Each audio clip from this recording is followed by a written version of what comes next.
শিশু রামিসা হত্যার বিচার দাবিতে আজও বিভিন্ন সংগঠনের মানববন্ধন, দৃষ্টান্তমূলক শাস্তির দাবি।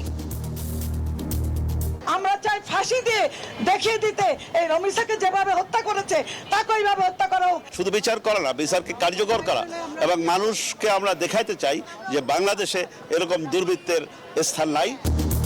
দ্রুত বিচার আদালতের প্রতি আস্থা ফেরাবে। রাষ্ট্র যখন দায়িত্ব নিয়েছে সেই দায়িত্ব নিয়ে তারা খুব দ্রুত এর বিচার করবেন যাতে করে জনগণের আস্থা ফেরে। পরিবারের সাথে ঈদ উদযাপনে আগেই রাজধানী ছাড়ছেন অনেকে। একটু একটা জায়গার মধ্যে সবগুলা বাস আইসা পড়ছে, তো এটা তো একটা ভোগান্তি না? অনেকক্ষণ লাইনে দাঁড়ায় থাকতে হবে, তারপরে আমার বাসের টিকিটটা নিতে হবে। ট্রেনের টিকিট পাচ্ছিলাম না, অ্যাভেলেবেল ট্রেনের টিকিট ছিল না, এই জন্য বাস কাউন্টারে আসা, বাসে যাব। টিকিট পায় না তো, আজকে আছি, ঈদের আগে কোনো টিকিট নেই। আর আনন্দযাত্রায় বড় বাধা হতে পারে মহাসড়কের যানজট। বিভিন্ন স্থানে জমে উঠেছে কোরবানির পশুর হাট, দাম নিয়ে মিশ্র প্রতিক্রিয়া ক্রেতাদের, বেচাকিনি বাড়ার আশা বিক্রেতাদের। কাল ময়মনসিংহ যাচ্ছেন প্রধানমন্ত্রী, উদ্বোধন করবেন নজরুল জন্ম জয়ন্তীর, যোগ দেবেন খাল খনন সহ বিভিন্ন কর্মসূচিতে। কিছুক্ষণ পর কলকাতায় বাংলাদেশ ভারত যৌথ নদী কমিশনের বৈঠক হয়েছে। ফারাক্কায় গঙ্গার পানি প্রবাহ পরিমাপও। স্বাগত নিউজ 24 সংবাদে, সঙ্গে আছে আমি নাফিসা হক। দেখছিলেন বিআরবি কেবলস সংবাদ শিরোনাম। শিশু রামিসা ধর্ষণ ও হত্যার প্রতিবাদ এবং দ্রুত বিচার দাবিতে আজও বিক্ষোভ চলছে। খুনির দৃষ্টান্তমূলক শাস্তি নিশ্চিতের মাধ্যমে আদালতের প্রতি মানুষের আস্থা ফিরবে বলে মন্তব্য করেছেন বিএনপির স্থায়ী কমিটির সদস্য সেলিমা রহমান এমপি। দ্রুততম সময়ের মধ্যে তদন্ত প্রতিবেদন জমা দেওয়া হবে বলে পুলিশ জানিয়েছে। যে বয়সে পুতুলের বিয়ে কিংবা রূপকথার গল্পে বিভোর থাকার কথা, সেই বয়সে রামিসাকে গ্রাস করেছে এক পৈশাচিক অন্ধকার। এই বর্বরতা মেনে নিতে পারছে না দেশের আপামর জনতা। তাই তো ক্ষোভ, বেদনা আর স্লোগানে উত্তাল হয়ে উঠছে রাজপথ। বিচারের দাবিতে 2 নম্বর গোল চত্বরে মানববন্ধন করেছে গুলশান সোসাইটি। বক্তারা বলেন, হত্যাকাণ্ডের বিচার বিলম্বিত হলে ভবিষ্যতে এমন ঘটনা আরও ঘটবে। এই যে বিচারহীনতার যে আমাদের মানসিকতা এসছে, সেখান থেকে আমাদের বের হয়ে আসতে হবে যে আমরা বিচার করতে পারি। শুধু বিচার করা না, বিচারকে কার্যকর করা এবং মানুষকে আমরা দেখাইতে চাই যে বাংলাদেশে এরকম দুর্বৃত্তের স্থান নাই। রামিসার বাসার সামনে জড়ো হচ্ছেন অনেকে, দাবি করছেন দ্রুত বিচার নিশ্চিতের। নারী ও শিশুদের প্রতি অব্যাহত সহিংসতার প্রতিবাদে মানববন্ধন করেছে ইসলামী ছাত্রী সংস্থা ঢাকা মহানগরী দক্ষিণ। বিচারহীনতার সংস্কৃতি বন্ধ করে আইনের কঠোর প্রয়োগ নিশ্চিত করা এবং নারী ও শিশুর প্রতি যে কোনো সহিংসতায় জিরো টলারেন্স নীতি অবলম্বনের দাবি জানান নেত্রীরা। রাষ্ট্র যদি এই নির্মম হত্যাকাণ্ডের বিচার করতে না পারে, তবে ক্রমে আমাদের সমাজ হয়ে উঠবে আরো বেশি ভয়াবহ। এই রামিসা, আসিয়া, ইরাদের জন্য বিচার নিশ্চিত করতে না পারি, কালকে হয়তো আমার আপনার সন্তান, আমার আপনার বোন এই ঘটনার বলি হবে। মিরপুরে রামিসার বাসায় সান্ত্বনা জানাতে যান বিএনপির স্থায়ী কমিটির সদস্য সেলিমা রহমান। বলেন, এমন ঘটনার পুনরাবৃত্তি ঠেকানো ও শাস্তি নিশ্চিতে আন্তরিক সরকার। জনগণের সহযোগিতা পেলে আমরা ইনশাল্লাহ এই যে রামিসার যে হত্যাকাণ্ড, সেই হত্যাকাণ্ডের প্রকৃত বিচার পাবো। প্রধানমন্ত্রী তারেক রহমানের নির্দেশে সঠিক বিচার পাবেন বলে আশা রামিসার বাবার। আমি আর কিছু চাই না, আমার আর কোনো বিশ্বাসের প্রয়োজন নেই। আমি উনি আমাকে যে আশ্বস্ত, যে ভালোবাসার যে স্বীকৃতি বা যে অঙ্গীকার দিয়ে গেছেন, আমি এর উপরেই আমি থাকতে চাই। দ্রুত সময়ের মধ্যে তদন্ত প্রতিবেদন জমা দেওয়া হবে বলে জানিয়েছে পুলিশ। 164 উনি বিস্তারিত স্বীকার করেছে। বাকি যে আপনি বিষয়গুলো বললেন, এগুলো মিরপুর জোনাল টিম, তদন্তকারী সংশ্লিষ্ট তদন্তকারী কর্মকর্তা যাচাই বাছাই করে দেখতেছে। গত মঙ্গলবার রাজধানীর পল্লবীতে নির্মমভাবে ধর্ষণ ও হত্যার শিকার হয় শিশু রামিসা। মাসুদ আলাবনী, নিউজ 24, ঢাকা। দর্শক, মিরপুর থেকে আমাদের সাথে আমাদের সহকর্মী মাসুদ আলাবনী যুক্ত হবেন। লাবণী, জানাবেন রামিসা হত্যার বিচার দাবিতে আজ কি কি কর্মসূচি রয়েছে?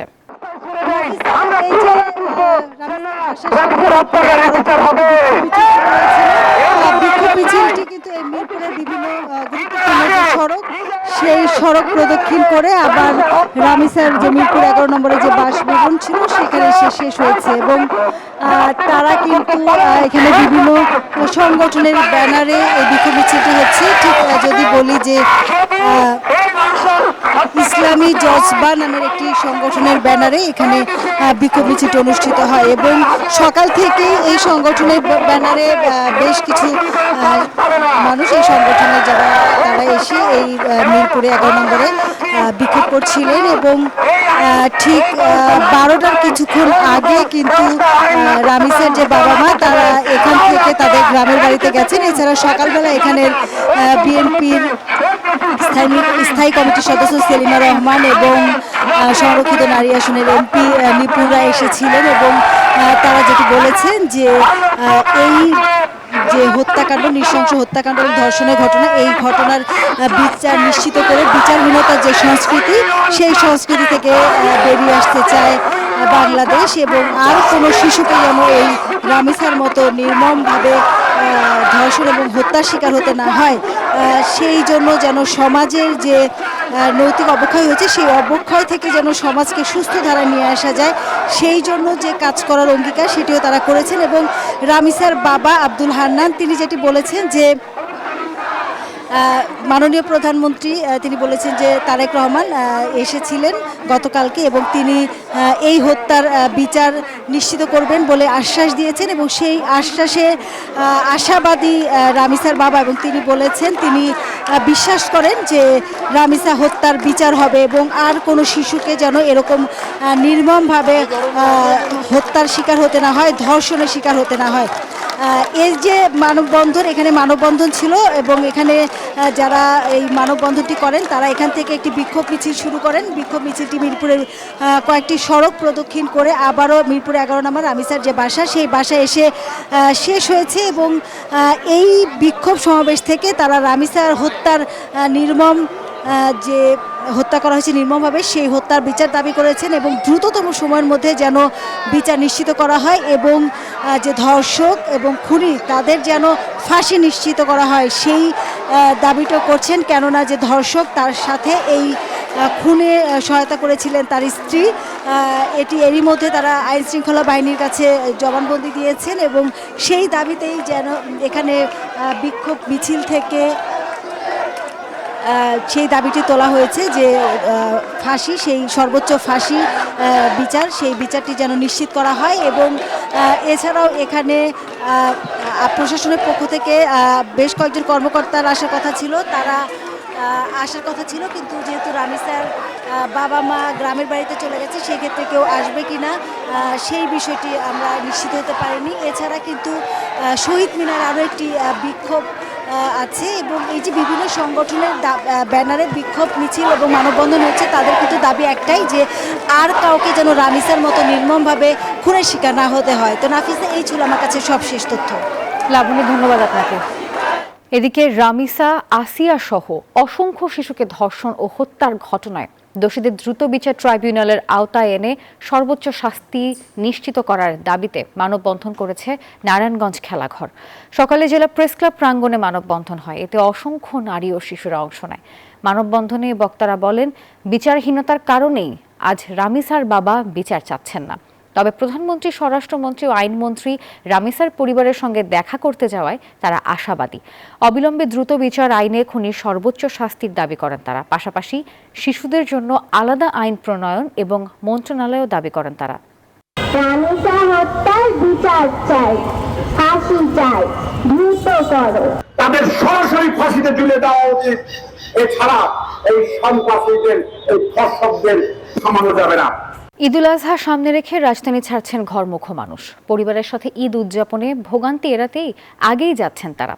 কমলাপুর রেল স্টেশন ও মহাখালী বাস টার্মিনালে বেড়েছে যাত্রী চাপ, তবে ট্রেনের শিডিউল বিপর্যয়ের অভিযোগ করছেন অনেকেই। এদিকে মহাখালী বাস টার্মিনালের টিকিট পেতে ঘন্টার পর ঘন্টা অপেক্ষা করতে হচ্ছে, এমন অভিযোগ রয়েছে যাত্রীদের। ঈদুল আজহার বাকি আর মাত্র 5 দিন। এরই মধ্যে প্রিয়জনের সঙ্গে ঈদ উদযাপনে ঢাকা ছাড়ছেন হাজারো মানুষ। ভোগান্তি এড়াতে আগে ভাগেই পরিবারের সদস্যদের বাড়ি পাঠিয়ে দিচ্ছেন অনেকেই। শুক্রবার সকাল থেকেই কমলাপুর রেল স্টেশনে ঘরমুখো মানুষের ভিড় দেখা যায়, তবে ট্রেনের শিডিউল বিপর্যয়ের অভিযোগ করছেন যাত্রীরা। টিকিট তো আসলে সহজে পাওয়া যায় না, টিকিট অনলাইনে অনেক চেষ্টা করেও পাইনি। চিন্তা করছি ট্রেন পাবো না, ধরে আসলাম, এখন আইসে শুনি ট্রেন আরও 1 ঘন্টা লেট হবে, এটাই ভোগান্তি। স্টেশন ম্যানেজার জানান, ঈদ যাত্রাকে কেন্দ্র করে প্রতিদিন প্রায় 45,000 আসরে টিকিটের পাশাপাশি যাত্রীদের সুবিধার্থে স্ট্যান্ডিং টিকিটও দেয়া হচ্ছে। শনিবার থেকে 43 জোড়া আন্তনগর ও 23 জোড়া কমিউটার ট্রেন সহ 66 জোড়া ট্রেন চলাচল করবে। আমাদের টোটাল যে যাত্রী সিট সংখ্যা আছে প্রায় 45,000 প্লাস, আর আমরা প্রতিটি ট্রেনের যে সর্বনিম্ন শ্রেণী 25% স্ট্যান্ডিং টিকিট দেব, সেটা মিলাই 60,000 প্লাস বা 65 এরকম কাছাকাছি হবে। রাজধানীর মহাখালী বাস টার্মিনালে উত্তরাঞ্চল ও বৃহত্তর ময়মনসিংহগামী বাস কাউন্টারগুলোতে দেখা যায় দীর্ঘ লাইন। ময়মনসিংহ, জামালপুর, টাঙ্গাইল সহ বিভিন্ন জেলার যাত্রীরা টিকিট পেতে অপেক্ষা করছে ঘন্টার পর ঘন্টা। এতে ভোগান্তিতে পড়েছে যাত্রীরা। ট্রেনের টিকিট পাচ্ছিলাম না, অ্যাভেলেবেল ট্রেনের টিকিট ছিল না, এই জন্য বাস কাউন্টারে আসা, বাসে যাব। টিকিট পায় না তো, আজকে আছি, ঈদের আগে কোনো টিকিট নেই। আর তাদের অভিযোগ, কাউন্টারে এসে অনেকেই টিকিট পাচ্ছেন না। এ নিয়ে সংশ্লিষ্টরা বলছেন, ঈদ উপলক্ষে গত 8 মে থেকেই অনলাইনে অগ্রিম টিকিট বিক্রি শুরু হওয়ায় অধিকাংশ আসন আগেই বিক্রি হয়ে গেছে। ট্রেনে যাওয়ার কথা ছিল বা ট্রেন মিস হয়, আজকে আমরা এখানে আসছি। যে অনলাইনে টিকিট সেল হওয়াতে তো ম্যাক্সিমাম টিকিট অনেক আগেই সেল হয়ে গেছে। গাড়ি ঘোড়া এখানে কম, সে অনুযায়ী আমাদের টিকিট অনলাইনে ছাড়া ছিল, সব টিকিট সেল হয়ে গেছে আমাদের। প্রতি ঈদের মতো এবারও যাত্রী সেবা ও ভাড়া নিয়ন্ত্রণে মহাখালী বাস টার্মিনালে বিশেষ নজরদারি শুরু করেছে vigilance team. Rashed Raihan, news 24, Dhaka. ঈদুল আজহায় নারীর টানে বাড়ি ফেরা কোটি মানুষের আনন্দযাত্রায় এবার বড় বাধা হয়ে দাঁড়াতে পারে মহাসড়কের যানজট। দেশের 7টি প্রধান মহাসড়কের 94টি স্থান যানজট প্রবণ, এমনটাই বলছে হাইওয়ে পুলিশ। সড়কে 3 হুইলার, পশুবাহী ট্রাকের চাপ আর একই সাথে পশুর হাটের কারণে পরিস্থিতি আরও জটিল হওয়ার আশঙ্কা রয়েছে। মঞ্জুর রহমানের ক্যামেরায় আরও জানাচ্ছেন জুবায়ের সানি।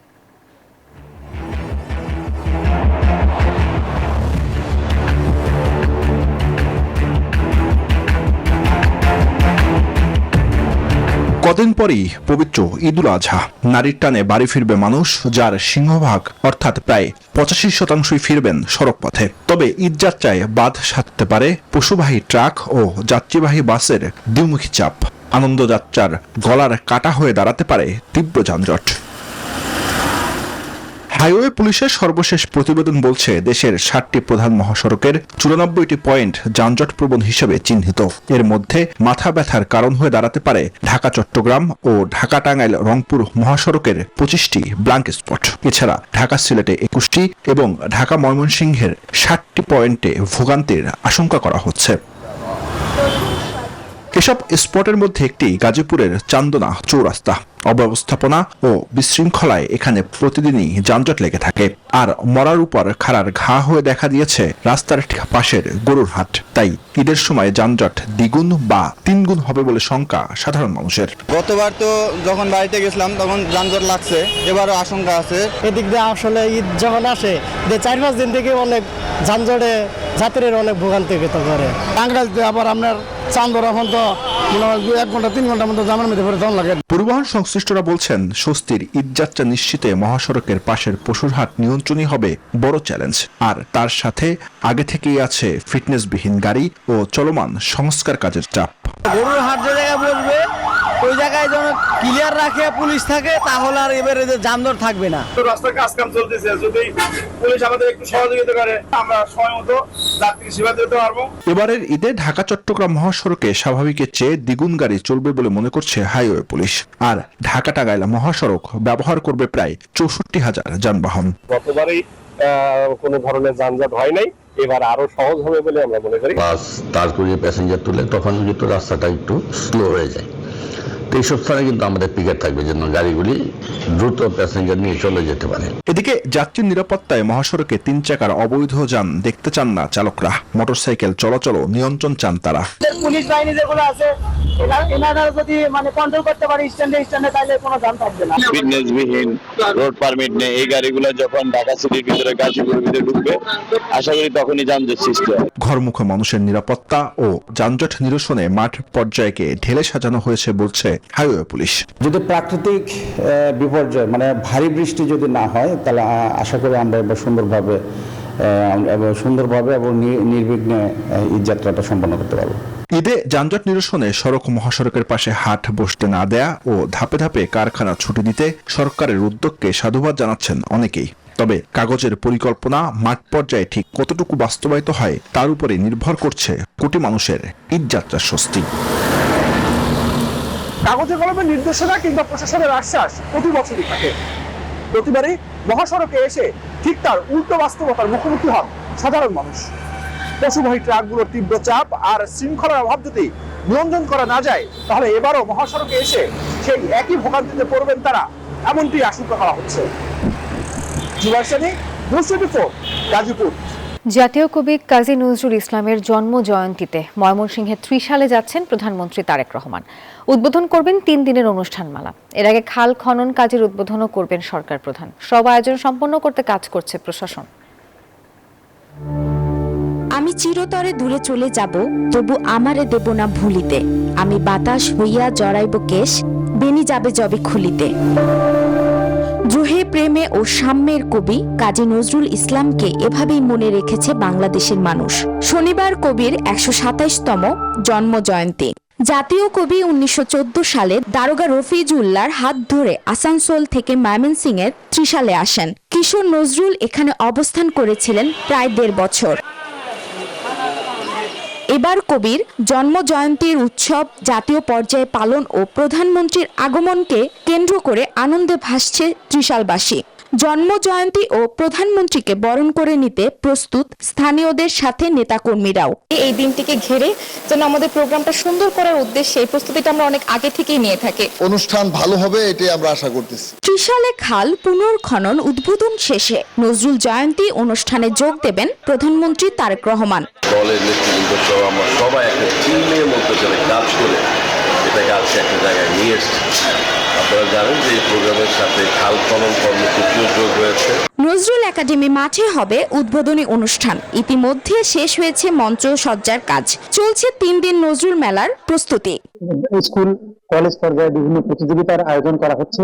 পাশাপাশি মাননীয় প্রধানমন্ত্রীর আগমন উপলক্ষে বিভিন্ন অবকাঠামো, রাস্তাঘাট, নিরাপত্তা এগুলোর বিষয়ে আমাদের কার্যক্রম শুরু হয়েছে। কবির জন্ম জয়ন্তী ঘিরে প্রধানমন্ত্রীর আগমনের অপেক্ষায় ময়মনসিংহবাসী। Desk report, news 24। কোরবানির ঈদকে সামনে রেখে আজ থেকেই রাজধানীতে আনুষ্ঠানিকভাবে শুরু হয়েছে পশুর হাট। ঢাকার 2 সিটি কর্পোরেশনের সার্বিক তত্ত্বাবধানে এবারে মোট 27টি হাট বসেছে। সব ধরনের প্রস্তুতি শেষ করে হাটে পশু তুলতে শুরু করেছেন ব্যবসায়ীরা। তবে মৌসুমের তীব্র গরম আর হঠাৎ বৃষ্টির কারণে কিছুটা বিপাকে পড়েছেন দূর দূরান্ত থেকে আসা খামারিরা। ঈদুল আজহা উপলক্ষে ঢাকার 2 সিটির 27টি স্পটে আজ থেকে শুরু হয়েছে কোরবানির পশুর হাট। ঢাকা দক্ষিণ সিটি কর্পোরেশনের আওতাধীন 11টি ও উত্তর সিটির 16টি হাটে ইতিমধ্যেই পশু নিয়ে হাজির হয়েছেন দেশের বিভিন্ন প্রান্তের ব্যাপারী ও খামারিরা। তবে এবারের শুরুটা খুব একটা স্বস্তির হয়নি তাদের জন্য। পানির সমস্যা, কারেন্টের সমস্যা করছি, কারেন্ট ঠিক মতন পাচ্ছি না। বৃষ্টি বাদলার সময় এখন এই যে সব টাঙাইয়া আছে, বৃষ্টির সম্ভাবনা নেই, একটু গরম বেশি, গরমের জন্য একটু সমস্যা হচ্ছে। গরম আর বৃষ্টির এই লুকোচুরিতে কিছুটা হাঁপিয়ে উঠলেও হাট কর্তৃপক্ষের প্রস্তুতিতে সন্তোষ প্রকাশ করেছেন অনেকেই। জাল টাকা শনাক্তকরণ মেশিন, নিরাপত্তা চৌকি ও দূর দূরান্ত থেকে আসা ব্যাপারীদের থাকা খাওয়ার ব্যবস্থাও আছে। যেহেতু জায়গা অনেক আছে, আরো গরু আসবে ইনশাল্লাহ, বাজারও জমজমাট হবে। আলহামদুলিল্লাহ নিরাপত্তা ভালো, যা যা প্রয়োজন সম্পূর্ণ দিতেছি। নিরাপত্তা আমাদের র্যাব আছে, টহল টিম আছে, আমাদের স্বেচ্ছাসেবক ভলান্টিয়ার আছে। যদিও হাটের প্রথম দিন হওয়ায় এখনো পুরোদমে বেচাকেনা শুরু হয়নি। বাবার সাথে আসছি, গরু কিনতে আসছি, যদি ভাল লাগে তাহলে গরু কিনবো। প্রাকৃতিক বরিতে থাকা সত্ত্বেও হাটের এই চত্বরগুলো এখন খামারিদের স্বপ্ন আর ক্রেতাদের প্রত্যাশার মেলবন্ধনে মুখরিত। আগামী কয়েকটা দিন এই ব্যস্ততা আরো বাড়বে। রাজধানীর পশুর হাট থেকে মাসুদ সুমন, নিউজ 24। 2034 সালের মধ্যে বাংলাদেশকে $1 ট্রিলিয়ন অর্থনীতির দেশে পরিণত করতে হলে দক্ষ জনশক্তির কোনো বিকল্প নেই বলে মন্তব্য করেছেন পরিকল্পনা প্রতিমন্ত্রী জোনায়েদ সাকি। সকালে রাজধানীর ধানমন্ডিতে ইস্টার্ন ইউনিভার্সিটি ক্যাম্পাস প্রাঙ্গণে আসন্ন জাতীয় বাজেট নিয়ে আলোচনায় এই কথা বলেছেন তিনি। আসছে বাজেটে সরকারের রাজনৈতিক ও অর্থনৈতিক দৃষ্টিভঙ্গির প্রতিফলন ঘটবে বলেও তিনি জানিয়েছেন। ইস্টার্ন ইউনিভার্সিটির উপাচার্য এবং FBHRO এর সহ সভাপতি অধ্যাপক ডক্টর ফরিদ এ সোবহানি পানির সভাপতিত্বে অনুষ্ঠানে মূল আলোচনা সঞ্চালনা করেন FBHRO এর মহাসচিব অধ্যাপক মঈনুদ্দিন চৌধুরী। $1 ট্রিলিয়ন ইকোনমি ধারণ করার পাত্র তো লাগবে। সেই পাত্র তৈরি করার মধ্যে দক্ষ শ্রমশক্তি হিউম্যান রিসোর্স অন্যতম প্রধান জায়গা, কিংবা বলতে পারেন 1 নম্বরই জায়গা। এবং অন্য স্ট্রাকচার আসলে ফলো করে, যেটা উনি বলেছেন যে হিউম্যান রিসোর্স যদি না থাকে আমাদের বাকি যত কিছু থাকবে সেগুলো জিরোতে পরিণত হবে, কারণ আসলে ব্যবহার করার কোনো পশ্চিমবঙ্গের কলকাতায় কিছুক্ষণ পর শুরু হচ্ছে ভারত বাংলাদেশ যৌথ নদী কমিশন JRCর 90তম বৈঠক। শুষ্ক মৌসুমে ন্যায্য পানি প্রবাহ নিশ্চিত করতেই ভারতের সঙ্গে এই আলোচনা। বৈঠকে বাংলাদেশের প্রতিনিধি দলের নেতৃত্ব দিচ্ছেন মোহাম্মদ আনোয়ার কবির। মূল বৈঠকের আগে মুর্শিদাবাদের ফারাক্কায় বৃহস্পতিবার গঙ্গা নদীর পানি প্রবাহ পরিমাপ করে ঢাকার প্রতিনিধি দল। আলোচনার কেন্দ্রবিন্দুতে থাকছে 31 ডিসেম্বর শেষ হতে যাওয়া 1996 সালের গঙ্গা পানি বন্টন চুক্তি নবায়ন। শনিবার পর্যন্ত এই বৈঠক চলবে। সংবাদের এখনকার আয়োজন এই পর্যন্তই। ধন্যবাদ।